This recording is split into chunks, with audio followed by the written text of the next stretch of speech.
حلو والله قوي. يا عمي محمد لازم لك من الكمامة، لازم لك من الكمامة لما تاكل الفسيخ.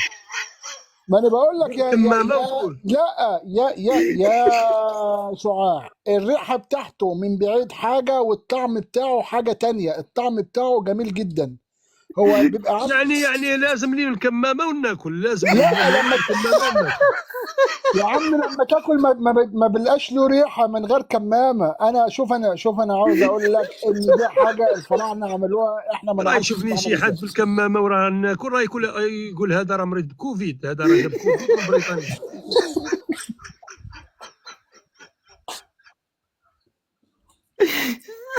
معليش يا ابو يا محمد شعاع راه راني.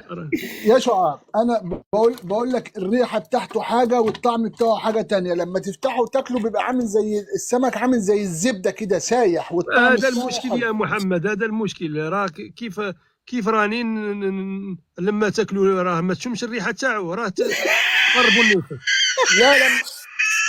لا لما تاكله راه وانت يدخل من بتاكل ما الفم، راه تشمش يدخل من الريحه الفم بتاعته. تستنشقوه.